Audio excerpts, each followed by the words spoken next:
गहिनीनाथाचा मातीच्या पुतळ्यापासून जन्म, मधुनाभा ब्राह्मणाकडून संगोपन. कनकागिरी गावात मच्छिंद्राने गोरक्षनाथास उपदेश करून सर्व वेदशास्त्रांत प्रवीण केले. 14 विद्याही त्यास पक्क्या पढविल्या. सकल अस्त्रात वाकब केले. साबरी विद्या शिकविली व सर्व देवाच्या पायांवर त्यास घातले. नरशी, कालिका, मंदा, महिषासूर, जोटिंग वेताळ, मारुती, श्रीराम इत्यादिकांची दर्शने करविली. जेव्हा रामाची भेट झाली, तेव्हा रामाने गोरक्षनाथास मांडीवर बसवून आशीर्वाद दिले. असो 52 वीरांसह वर्तमान श्रीराम, सूर्य आदी करून सर्वांनी गोरक्षास वरदाने दिली व त्यास तपास बसविण्यासाठी मच्छिंद्रनाथास सांगून ते आपापल्या ठिकाणी गेले. एके दिवशी गोरक्षनाथ संजीवनी मंत्र पाठ करीत बसला होता. जवळ मच्छिंद्रनाथ नव्हता. तो एकटाच त्या ठिकाणी बसला आहे अशा संधीस गावची मुले खेळत खेळत त्याच्या जवळ गेली. ती मुले चिखलाचा गोळा घेऊन आपसात खेळत होती.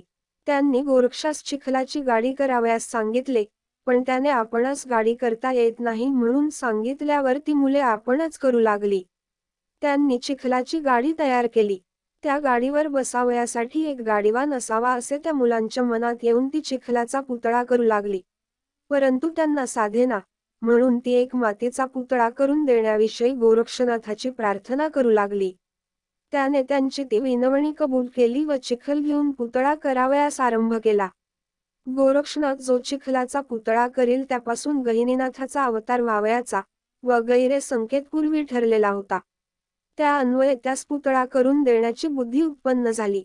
नवनारायणांपैकी करभंजन हा अवतार ह्या मातीच्या पुतळ्यापासून व्हावयाचा, म्हणून गोरक्षास तशी बुद्धी होऊन त्याने पुतळा करावयास घेतला. त्यावेळी मुखाने संजीवनी मंत्राचा पाठ चालला होता. संपूर्ण पुतळा तयार झाला अशी संधी पाहून करभंजनाने त्यात प्रवेश केला. तेव्हा अस्थि, त्वचा, मांस, रक्त इत्यादी सर्व होऊन मनुष्याचा तेजोपुंज पुतळा बनला. मग तो रडू लागला. हा आवाज जवळ असलेल्या मुलांनी ऐकिला. तेव्हा गोरक्षनाथाने भूत आणले असा त्या मुलांनी बोभाटा केला व लागलेच सर्वजण भिवून पळून गेले. पुढे मार्गात मच्छिंद्रनाथाशी भेट होताच त्याने त्या मुलास भिण्याचे व ओरड करून लगबगीने धावण्याचे कारण विचारिले व तुम्ही भिवू नका म्हणून सांगितले. तेव्हा पुतळ्याचा मजकूर मुलांनी सांगितला. मुलांचे भाषण ऐकून मच्छिंद्रनाथ विस्मयात पडला व काय चमत्कार आहे तो आपण स्वतः डोळ्यांनी पाहावा असे त्याने मनात आणले आणि मुलांस जवळ बसवून सर्व खाणाखुणा विचारून घेतल्या. मच्छिंद्रनाथास मुलांनी दुरून ठिकाण दाखविले होतेच. तेथून एक मुलाचा शब्द त्यास ऐकू येऊ लागला. तेव्हा हा करभंजन नारायणाचा अवतार झाला असे मच्छिंद्रनाथाने समजून मुलास उचलून घेतले व तो मार्गाने चालू लागला.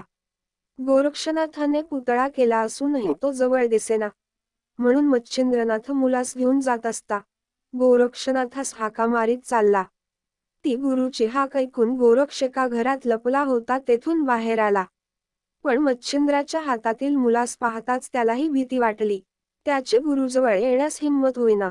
हे पाहून गोरक्षास भय वाटते असे मच्छिंद्रनाथ समजला.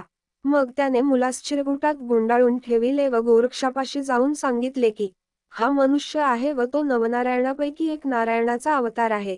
मग गोरक्षानेही कसा काय प्रकार झाला होता तो सांगितला. तेव्हा ते वर्तमान ऐकून मच्छिंद्रनाथास आनंद झाला. जसा तू गोवरामध्ये झालास तसाच तू संजीवनी मंत्र म्हणून हा पुतळा केलास.